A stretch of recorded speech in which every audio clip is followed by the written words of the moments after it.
Post market రిపోర్ట్లోకి మన మిత్రులందరికీ స్వాగతం. ఈరోజు జూన్ 10వ తారీఖు మంగళవారం. మొత్తం మీద మార్కెట్స్లో అబ్జర్వేషన్ చేసినట్టయితే నిఫ్టీ 50 ఏమో ఆల్మోస్ట్ ఫ్లాట్గా క్లోజ్ అవగా, బ్యాంక్ నిఫ్టీ స్లైట్ నెగిటివ్లో క్లోజ్ అయింది. అఫ్కోర్స్ సెన్సెక్స్ కూడా స్లైట్ నెగిటివ్లో క్లోజ్ అయింది.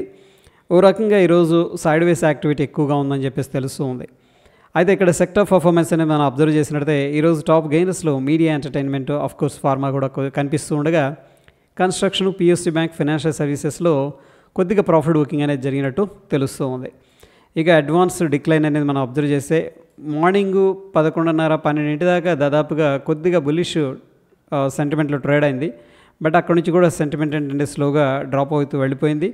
ఎండ్ ఆఫ్ ద డేకి మనం అబ్జర్వ్ చేసినట్టయితే కొద్దిగా డిక్లైన్స్ ఏవైతే ఉన్నాయో అంటే పడిపోతున్న కంపెనీలు కొద్దిగా డామినేట్ చేసినాయి. ఎండ్ ఆఫ్ ద డే అనేది కొద్దిగా నెగిటివ్గానే క్లోజ్ అయిందని చెప్పేసి చెప్పుకోవచ్చు. డీమార్ట్కి సంబంధించిన షేర్స్ ఈరోజు 4% దాకా పడిపోవడం అనేది జరిగింది. అయితే 634 కోట్ల రూపాయల విలువ కలిగిన షేర్లు అనేది బ్లాక్ డీల్ అనేది జరిగింది.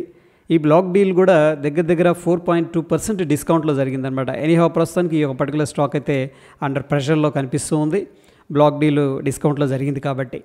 అయితే మార్కెట్లో ఎవరైతే పార్టిసిపేట్ చేస్తూ ఉంటారో మనలాంటి వాళ్ళు, వీళ్ళందరూ కూడా కొద్దిగా కన్సర్న్ అనేది తీసుకొచ్చారనమాట. ఏమనంటే బీఎస్సీ ఫీ కలెక్ట్ చేసే విధానం ఏదైతే ఉందో దాన్ని తప్పుబట్టారు. అయితే ఇక్కడ ఏం జరిగింది అనేది మనం ఎగ్జాక్ట్గా చూస్తే, సో ఫ్రెండ్స్, ఇక్కడ స్టాక్స్లో డిఫరెంట్ గ్రూప్స్ ఉంటాయి. For example high liquid stocks ఉన్నాయనుకోండి, రిలయన్స్ కానీ, HDFC bank, state bank of India, ITC, ఇవి జనరల్గా ఏ గ్రూపు లేదా బి గ్రూప్ కింద రావడం అనేది జరుగుతుంది. బట్ లిక్విడిటీ లేని కంపెనీలు ఉంటాయి, వాటిని ఎక్స్ కేటగిరీ కానీ ఎక్స్టీ కేటగిరీ కింద కానీ రావడం అనేది జరుగుతుంది. అయితే ఏ బి గ్రూపు స్టాక్స్ అనేది 1 crore అనేది ట్రాన్సాక్షన్ చేసి 375 రూపాయలు కలెక్ట్ చేస్తూ ఉంది. బట్ ఎక్స్ అండ్ ఎక్స్టీ గ్రూప్కి సంబంధించిన స్టాక్స్ అనేది కానీ ట్రేడింగ్ చేశారనుకోండి, 1 కోటి రూపాయల టర్నోవర్కి 10,000 రూపాయల దాకా ఛార్జ్ చేస్తుంది. సో దీని మీద కన్సర్న్స్ అనేది రైజ్ అయ్యాయి.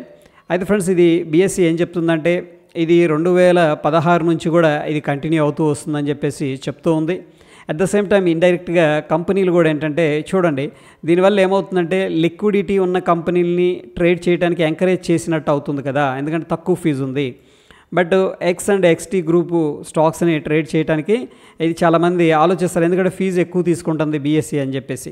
దీనివల్ల ఇండైరెక్ట్గా మార్కెట్లో ఒక బయాస్ అనేది కూడా క్రియేట్ అవుతుంది అనమాట. బట్ ఇలాంటిది క్రియేట్ చేయకూడదు జనరల్గా. బట్ అయితే ఇది మేబీ ఐ థింక్ లోపల ఒక లూప్ హోల్ అనుకోవచ్చు. ప్రస్తుతానికి బీఎస్సీ ఏం చెప్తుందంటే ఇటువంటి కంపెనీ రిస్క్ ఉంటాయి కాబట్టి వీటిలో ఎక్కువగా ట్రేడ్ లేదా ఇన్వెస్ట్మెంట్ చేయకుండా ఉంటారని చెప్పేసి మేము ఇటువంటి చర్యలు అనేది తీసుకున్నామని చెప్పేసి చెప్తుంది. ప్రాబ్లీ దీన్ని అయితే రెక్టిఫై చేయాలని చెప్పేసి నాకు టెక్నికల్గా అనిపిస్తుంది. ఇక ఈక్విటీ ఫండ్స్లోకి ఇన్ఫ్లో అనేది తగ్గిపోయింది. సో ఇక్కడ 19,013 crores అనేది మే మంత్లోకి ఫండ్ అనేది రావడం జరిగింది. ప్రీవియస్ మంత్తో చూసినట్టయితే డిక్లైన్ క్లియర్గా కనిపిస్తుంది. సో ఇక్కడ చూడండి కనిపిస్తుందో లేదో, 29,303 కోట్లు ఫిబ్రవరిలో, దాని తర్వాత తగ్గిపోయింది 25,082 కోట్లు మార్చిలో, అండ్ ఏప్రిల్లో 24,269 కోట్లు. బట్ ఇప్పుడు మళ్ళీ మేలో మనం చూసుకున్నట్టు 19,013 కోట్లకు వచ్చింది. అంటే గ్రాడ్యువల్గా ఏంటంటే మ్యూచువల్ ఫండ్స్లోకి ఈ యొక్క సిప్ అనేది తగ్గుతూ ఉంది. డెఫినెట్గా ఇది లాంగ్ టర్మ్ వ్యూలో కొద్దిగా కన్సర్న్ అని చెప్పేసి చెప్పుకోవచ్చు. ఇక రియల్ ఎస్టేట్కి సంబంధించిన స్టాక్స్ రెండో రోజు కూడా ఈరోజు ప్రాఫిట్ బుకింగ్లోకి సిగ్నిఫికెంట్గా వెళ్ళిపోయాయి. అండ్ చాలా స్టాక్స్ ఏంటంటే అండర్ ప్రెషర్లో క్లోజ్ అయ్యాయి.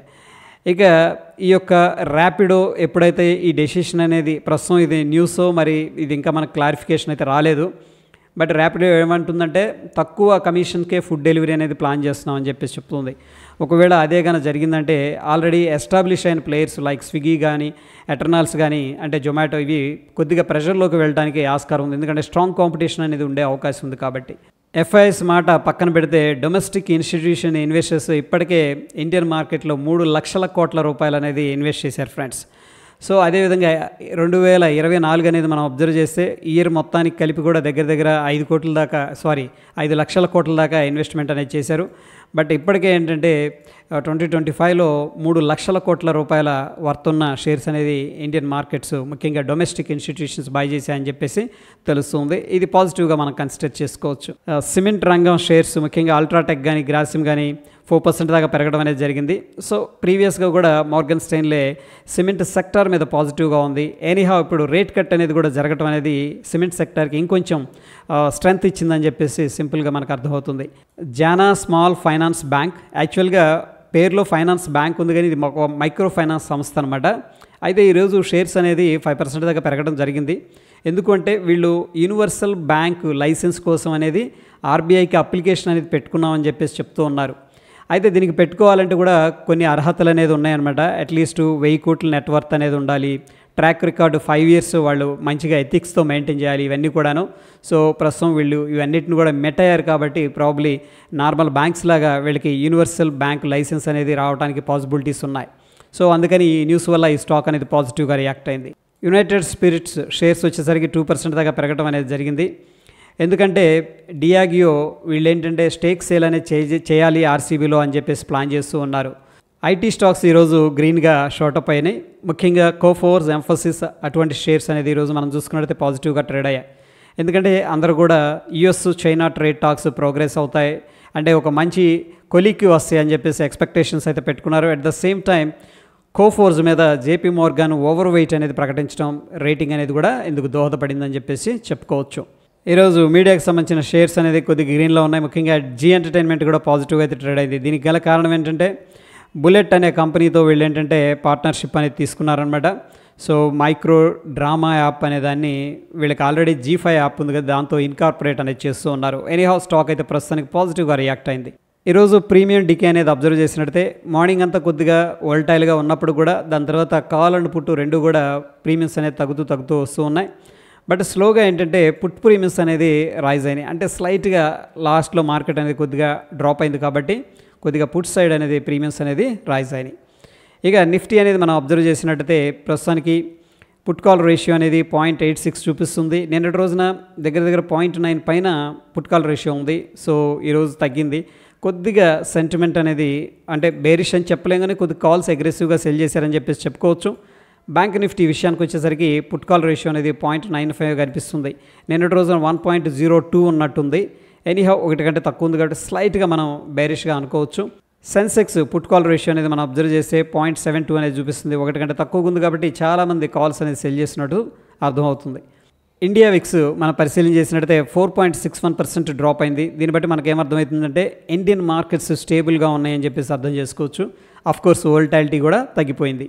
ఇక Dow Jones industrial average futures అనేది మనం అబ్జర్వ్ చేస్తే మొన్నటి రోజున సిగ్నిఫికెంట్గా గ్రీన్ క్యాండిల్ వచ్చింది. బట్ దాని తర్వాత 2 days sideways consolidation activity అనేది కనిపిస్తూ ఉంది. డాలర్ ఇండెక్స్ విషయానికి వచ్చేసరికి ఓ ఇంపార్టెంట్ సపోర్ట్ దగ్గర ఏంటంటే మార్కెట్ అయితే స్టేబుల్గా ఉంది. ఇక నిఫ్టీ అనేది మనం అబ్జర్వ్ చేసినట్టయితే సో ప్రతిరోజు కూడా అంటే 2 డేస్ నుంచి కూడా గ్యాప్ అప్ అయింది. బట్ ఇమీడియట్గా ప్రాఫిట్ బుకింగ్ అనేది చేసుకుంటున్నారు. మనం ఏదైనా గ్యాప్ ఫిల్ చేస్తామో అని చెప్పేసి ఎక్స్పెక్ట్ చేసాం కానీ ఈరోజు డౌన్ సైడ్ అంత మూమెంట్ అయితే రాలేదు. సో ఎనీహౌ సేమ్ లెవెల్స్ అనేది మనం హోల్డ్ చేయొచ్చు. మార్కెట్ అయితే స్టేబుల్ అవుతుంది. ఒకవేళ వెళ్తే కూడా అప్ సైడ్ 25,330 దాకా వెళ్ళడానికి పాసిబిలిటీస్ అయితే కనిపిస్తూ ఉన్నాయి. ఒకవేళ మార్కెట్ అనేది డ్రాప్ అయిందనుకోండి ఇమీడియట్గా మనకి 24,900 అనేది ఓ ఇంపార్టెంట్ సపోర్ట్ లాగా ఉండే అవకాశం ఉంది. ఒకవేళ ఈ లెవెల్ బ్రేక్అవుట్ అయితే దెన్ ఏంటంటే 24,671 అనేది మనం వాచ్ చేయాలి. బ్యాంక్ నిఫ్టీ విషయానికి వచ్చేసరికి సేమ్ ప్రీవియస్ లెవెల్స్ దగ్గరే మార్కెట్ స్ట్రగుల్ అవుతుంది. ఓకే 56,928 రఫ్గా ఏంటంటే 57,000 అనుకోవచ్చు. దాని తర్వాత మార్కెట్ ఏమైందంటే ఈరోజు గ్యాప్ అయితే ఫిల్ అయింది. సో చూడాలి గ్యాప్ ఫిల్ అయింది ఇంకా కొద్దిగా కిందకు వస్తే కన్నా ఇది ఒక సపోర్ట్ లాగా ఉండే అవకాశం ఉంది. ఎందుకంటే ప్రీవియస్ స్ట్రక్చర్ ఇది మల్టిపుల్ టైమ్స్ సపోర్ట్ తీసుకుంది కాబట్టి 56,100 అనేది వెరీ ఇంపార్టెంట్ సపోర్ట్. ఒకవేళ మార్కెట్ ఇక్కడ గ్యాప్ ఫిల్ చేసింది కాబట్టి యూ టర్న్ అనేది తీసుకుందంటే 56,925 దాని తర్వాత 57,752 దాకా వెళ్ళడానికి పాసిబిలిటీస్ ఉన్నాయి. సేమ్ మనకైతే సెన్సెక్స్లో కూడా సేమ్ లెవెల్ అనేది రెసిస్టెన్స్ లాగా ఉంది. ఎనీహౌ ఫ్రెండ్స్ కొద్దిగా పుల్ బ్యాక్ అనేది తీసుకున్నా సరే ఈ లెవెల్ అనేది బ్రేక్అవుట్ అయిందనుకోండి 83,773 మనకు వెళ్ళడానికి అయితే పాసిబిలిటీస్ అనేది కనిపిస్తున్నాయి. ఇక గోల్డ్ అనేది మనం పరిశీలన చేసినట్టయితే ప్రస్తుతానికి ఒక ట్రెండ్ లైన్ బ్రేక్అవుట్ అయింది. ఎనీహౌ ఈ యొక్క క్యాండిల్ బ్రేక్అవుట్ ఉన్నంతకాలం ఏంటంటే మనం షార్ట్ సైడ్ అనేది ప్లాన్ చేసుకోవచ్చు. సిల్వర్ అయితే చాలా స్ట్రాంగ్ బుల్లిష్ సెంటిమెంట్తో దూసుకు వెళ్తుంది.